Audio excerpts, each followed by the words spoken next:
अस्सलाम वालेकुम बेटा। आज की इस वीडियो के अंदर हम जिस टॉपिक को अब डिस्कस करने वाले हैं वो है हमारे पास लाइट रिएक्शन। पहले हमने फोटोसिंथेसिस को जिक्र किया था, इंट्रोडक्शन वगैरह हमने डिस्कस कर लिए थे। अब इसके बाकायदगी से जो स्टेप्स हैं उन्हें हम डिस्कस करते हैं। अगर हम बात करते हैं लाइट रिएक्शन के हवाले से, जिसे दूसरा लाइट डिपेंडेंट रिएक्शन कहा जाता है, नाम से ही ज़ाहिर है कि ये ऐसा रिएक्शन होगा जिसके अंदर रोशनी का इस्तेमाल हो रहा होगा। ये रोशनी पर डिपेंड करता है, अगर रोशनी नहीं होगी तो ये रिएक्शन नहीं होने वाला। तो इसे हम लाइट रिएक्शन कह रहे हैं, जिसके अंदर लाइट एनर्जी इस्तेमाल होगी। लाइट एनर्जी को कैप्चर किया जाएगा, हासिल किया जाएगा, फिर बाद में उसे केमिकल एनर्जी में कन्वर्ट किया जाएगा। लाइट एनर्जी को हासिल करने के लिए जो मॉलिक्यूल्स यूज़ होंगे वो होंगे क्लोरोफिल के पिगमेंट्स, जिनका हम आगे जिक्र करने वाले हैं, उनकी किस्मों का भी आगे हम जिक्र करने वाले हैं।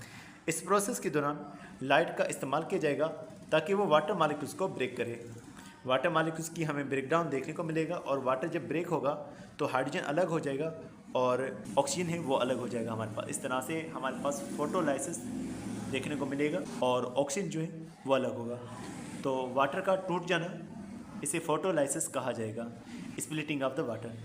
अब इसके दौरान जो ऑक्सीजन हमारे पास प्रोड्यूस हुआ है वो बाहर की तरफ एनवायरनमेंट में चला जाएगा। हम जब कहते हैं कि फोटोसिंथेसिस में ऑक्सीजन बाहर जाता है तो ये वाटर के टूटने वाला ऑक्सीजन होता है। फिर हाइड्रोजन जो है वो बाद में इस्तेमाल किया जाता है ताकि वो कार्बन डाइऑक्साइड के साथ जुड़ करके ग्लूकोज को बना सकें। अब ये सारा प्रोसेस क्लोरोप्लास्ट के अंदर हो रहा है। तो क्लोरोप्लास्ट में अलग अलग तरह के पिगमेंट्स मौजूद होते हैं। क्लोरोफिल ए, क्लोरोफिल बी और कैरोटीनॉइड्स, ये डिफरेंट तरह के पिगमेंट्स हैं जो लाइट की अलग अलग वेवलेंथ को एब्जॉर्ब करते हैं। तो अगर हम बात करते हैं क्लोरोफिल के हवाले से, तो क्लोरोफिल जो है ये थैलेकॉइड मेम्ब्रेन में मौजूद होंगे और ये वॉयलेट, ब्लू, रेड लाइट इन्हें एब्जॉर्ब कर रहे हैं। ग्रीन को ये एब्जॉर्ब नहीं करते, ग्रीन को ये रिफ्लेक्ट करते हैं। जो जिस लाइट को रिफ्लेक्ट करेगा वो उसी के जैसा नज़र आएगा, इसीलिए ये हमें ग्रीन देखने को मिलते हैं।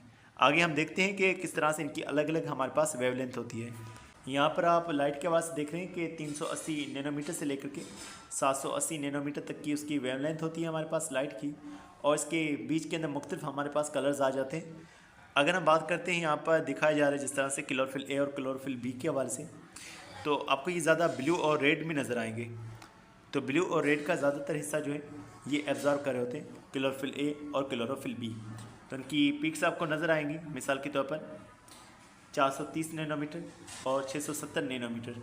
इसके अंदर आपको जो है क्लोरोफिल की जो है वो हाईएस्ट और जो है वो नज़र आ जाएंगे इस तरह से। तो कैरोटीनॉइड्स की अलग पीक होगी, कैरोटीनॉइड्स जो कि दूसरे पिगमेंट्स होते हैं, और क्लोरोफिल जो ग्रीन पिगमेंट है उसकी रेंज आपको 430 नैनोमीटर से लेकर के 670 नैनोमीटर के दरमियान में नज़र आएंगी।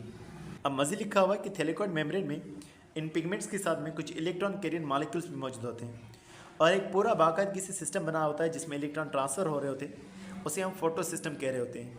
हमारे पास थैलेकॉइड में 2 फोटो सिस्टम मौजूद होते हैं। तो 2 जो हमारे पास फोटो सिस्टम मौजूद हैं, एक को फोटो सिस्टम 1 कहा जाता है और दूसरे को जो है फोटो सिस्टम 2 कहा जा रहा होता है। रोशनी को एब्जॉर्ब करते हैं और फिर रोशनी को ट्रांसफ़र कर रहे होते हैं। असल में ये होता है कि रोशनी एब्जॉर्ब होती है, रोशनी इलेक्ट्रॉन्स को निकाल देती है, और फिर इलेक्ट्रॉन्स जो हैं वो दरअसल ट्रांसफ़र हो रहे होते हैं। तो इस तरह से एक हमारे पास लाइट हार्वेस्टिंग कॉम्प्लेक्स है जो रोशनी को हासिल करेगा, और दूसरा हमारे पास सिस्टम मौजूद होगा जो कि इलेक्ट्रॉन ट्रांसपोर्ट सिस्टम होगा। अब यहाँ पर जिक्र किया जा रहा है जैसे कि सोलर एनर्जी आएगी तो वो जब क्लोरोफिल के मॉलिक्यूल्स के पास पहुँचेगी तो वो उनका इलेक्ट्रॉन जो है वो लॉस करती है। अब इसके अंदर भी मुख्तलिफ जगहें हैं। अगर हम इसको सिंप्लीफाई के समझ लें कि एक जगह होगी रिएक्शन सेंटर और दूसरा होगा एंटीना कॉम्प्लेक्स, जिसे लाइट हार्वेस्टिंग कॉम्प्लेक्स कहा जा रहा है। होगा ये कि क्लोरोफिल के मॉलिक्यूल्स जो हैं वो बिखरे पड़े हुए हैं एंटीना कॉम्प्लेक्स में। एक जगह रिएक्शन सेंटर होती है जहाँ पर क्लोरोफिल ए का मॉलिक्यूल मौजूद है। रोशनी जो है उसकी वजह से क्लोरोफिल ए का मॉलिक्यूल जो है वो अपने इलेक्ट्रॉन की भरपाई करने के लिए वाटर के इलेक्ट्रॉन्स को हासिल करेगा। तो वाटर जब टूटेगा उसमें से इलेक्ट्रॉन निकलेंगे, जिसे क्लोरोफिल ए का मॉलिक्यूल जो है हासिल करके स्टेबल हो जाएगा। अब ये जो इलेक्ट्रॉन निकला है ये आगे इलेक्ट्रॉन ट्रांसपोर्ट कैरियर्स के ज़रिए से आगे चलता रहेगा, और उसके बाद हमें एनर्जी जो है वो प्रोड्यूस होते हुए देखने को मिलेगी। यही बात बयान की जा रही है कि हमें एनर्जी कन्वर्जन देखने को मिलेगा जब क्लोरोफिल का मॉलिक्यूल जो रिएक्शन सेंटर में मौजूद है उसके पास जब एनर्जी पहुंचेगी तो वो अपना इलेक्ट्रॉन जो है वो लॉस कर देगा, और उसका इलेक्ट्रॉन जो है इलेक्ट्रॉन ट्रांसफर सिस्टम में चला जाएगा। तो एक कैरियर होगा इलेक्ट्रॉन का, वो लेगा फिर दूसरे को इलेक्ट्रॉन पहुँचाएगा। तो इस तरह से इलेक्ट्रॉन जो है वो ट्रांसफ़र होता रहेगा। अब इलेक्ट्रॉन जब ट्रांसफ़र होता रहेगा मुख्तलिफ हमें रिएक्शन देखने को मिलेगी, और इस तरह से आखिरकार हमारे पास 2 कंपाउंड्स बनेंगे। एक ATP होगा और दूसरा NADPH2 होगा, reduce nicotinamide adenosine dinucleotide phosphate. तो ये हमारे पास कुछ एनर्जी रिच मॉलिक्यूल्स हमारे पास अब डेवलप हो चुके होंगे। अब यहाँ पर इसके हवाले से लिखा हुआ ये किस तरह से बनते हैं। अगर हम बात करते हैं ATP के हवाले से, ATP ADP के साथ एक फास्फेट के जुड़ने से बनता है। ADP वैसे ही सेल के अंदर मौजूद होता है। जब एक फास्फेट अगर मौजूद है सेल में और एनर्जी जब आ रही है तो ये एनर्जी का इस्तेमाल करके फास्फेट के साथ में जुड़ जाएगा।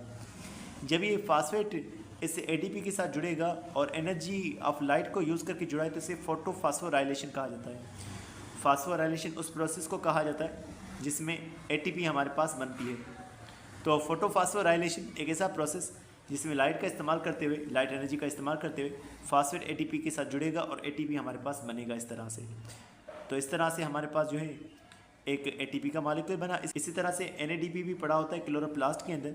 फिर हाइड्रोजन के आयंस को एक्सेप्ट करके, हाइड्रोजन के आयंस को हासिल करके ये NADPH2 में कन्वर्ट हो जाता है। अब ये दोनों ही हमारे पास एनर्जी रिच मॉलिक्यूल्स बन चुके हैं। फिर ये दोबारा से टूट जाते हैं। ATP जो है ADP में टूट जाता है और NADPH2 जो है वो NADP में वापसी कन्वर्ट हो जाता है। तो ये अपनी एनर्जी का इस्तेमाल करते हुए कार्बन डाइऑक्साइड को वाटर के साथ जोड़ने में हेल्प करते हैं। इस तरह से फिर ये लाइट इंडिपेंडेंट रिएक्शन में, डार्क रिएक्शन के अंदर ग्लूकोज को बनाने का काम कर रहे होंगे। डार्क रिएक्शन की बात करते हैं तो ये वो रिएक्शन होता है जिसमें एनर्जी का इस्तेमाल नहीं हो रहा, असल में लाइट की एनर्जी का इस्तेमाल नहीं हो रहा। एनर्जी जो आ रही है वो ATP और NADPH2 में से हासिल होने वाली एनर्जी होगी। तो ये वाले मॉलिक्यूल्स लाइट रिएक्शन में बने थे, अब इनको तोड़ करके एनर्जी हासिल की जाएगी। उस एनर्जी का इस्तेमाल जो है कार्बन डाइऑक्साइड और वाटर को जोड़ने में किया जाएगा, जिस तरह से फिर हमारे पास लाइट बनेगी। अब इस प्रोसेस को दूसरा जो है हम लोग केल्विन बेंसन साइकिल भी कह रहे होते हैं।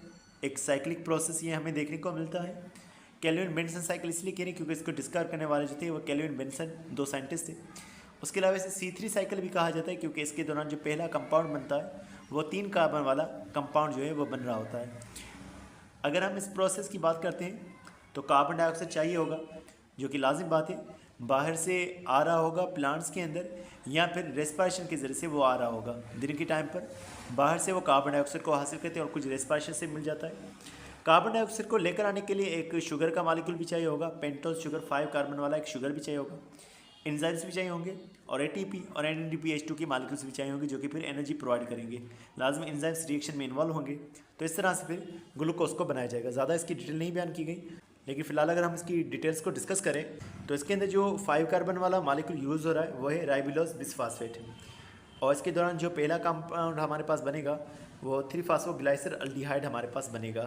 तो इस तरह से ये कुछ मॉलिक्यूल्स बनेंगे, साइक्लिक प्रोसेस होता रहेगा और फिर जो है हमारे पास ग्लूकोज के मॉलिक्यूल्स इस दौरान बनते रहेंगे। तो एक डिटेल प्रोसेस है जिसके 3 स्टेप्स होंगे, कार्बन फिक्सेशन, कार्बन डाइऑक्साइड का हासिल, फिर रिडक्शन और उसके अलावा है रीजनरेशन। तो इस तरह से ये प्रोसेस हमारे पास हो रहा होता है।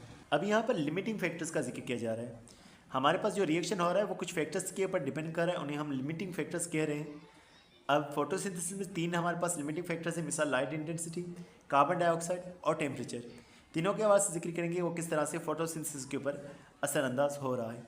मिसाल के तौर पर अगर लो लाइट इंटेंसिटी होगी तो फोटोसिंथेसिस का रेट जो है वो इंक्रीज़ होता रहेगा, लेकिन अगर हमारे पास हाई इंटेंसिटी लाइट की हो जाएगी तो उस सूरत के अंदर फोटोसिंथेसिस का रिएक्शन जो है वो कांस्टेंट होगा, फर्दर हमें इंक्रीज या डिक्रीज हमें देखने को नहीं मिलेगा। अब यहाँ पर एक हमारे पास 3 तस्वीर दिखाएंगे A, B और C के हिसाब से। शुरू के अंदर Z जो है वो लाइट को जाहिर कर रहा है। अगर लाइट इंटेंसिटी हमारे पास कम मौजूद है तो फोटोसिंथेसिस का रिएक्शन जो है ठीक से नहीं हो पाएगा, फोटोसिंथेसिस हमारे पास कम प्रोड्यूस होता है, फोटोसिंथेसिस जो है कम देखने को मिलेगा। दूसरा फैक्टर हमारे पास जो है वो मौजूद है कार्बन डाइऑक्साइड के हवाले से। टेम्परेचर हमारे पास सही है, लाइट को भी हमने ज़्यादा कर दिया है और कार्बन डाइऑक्साइड को भी इंक्रीज़ कर दिया है। फोटोसिंथेसिस अब इंक्रीज़ हो चुका है, तो कार्बन डाइऑक्साइड यहाँ पर हमारे पास एक लिमिटिंग फैक्टर के तौर पर मौजूद है। लेकिन अगर हम टेम्परेचर को इंक्रीज़ कर रहे हैं और कार्बन डाइऑक्साइड को भी इंक्रीज़ कर रहे हैं, लाइट वैसे ही हमारे पास ज़्यादा हो चुकी है, तो इस सूरत के अंदर फोटोसिंथेसिस का रिएक्शन हमारे पास तेज़ हो जाएगा। लेकिन अगर ज़्यादा इंक्रीज़ कर देंगे तो ये फोटोसिंथेसिस के लिए नुकसानदेह अमल होगा, क्योंकि एंजाइम्स वगैरह हमारे ख़राब हो सकते हैं। यही बात बयान की जा रही है पहले पॉइंट के अंदर। Z जो है वो लाइट इंटेंसिटी को ज़ाहिर कर रहा है, लाइट कम है तो फोटोसिंथेसिस का रिएक्शन स्लो होगा। लाइट को हम इंक्रीज़ करेंगे, टेम्परेचर भी हमारे पास मॉडरेट मौजूद है और कार्बन डाइऑक्साइड को इंक्रीज़ कर रहे हैं, तो कार्बन डाइऑक्साइड लिमिटिंग फैक्टर है, कार्बन डाइऑक्साइड को जितना बढ़ाएंगे फोटोसिंथेसिस तेज़ होगा। और अगर हमारे पास लाइट इंटेंसिटी ज़्यादा है और कार्बन डाइऑक्साइड भी ज़्यादा मौजूद है, टेम्परेचर हमारे पास ज़्यादा है, टेम्परेचर अब हमारे पास लिमिटिंग फैक्टर है, टेम्परेचर जो है रिएक्शन को और तेज़ करेगा, लेकिन ज़्यादा टेम्परेचर चेंज होगा तो एंजाइम्स को डीनेचर कर देगा। तो डियर स्टूडेंट्स, आर क्यों पसंद नहीं था, उम्मीद करता हूँ ये वीडियो आपको पसंद होगी। इंशाल्लाह मिलते हैं नेक्स्ट वीडियो में, तब तक अपना बहुत सारा ख्याल रखिएगा। अस्सलाम वालेकुम।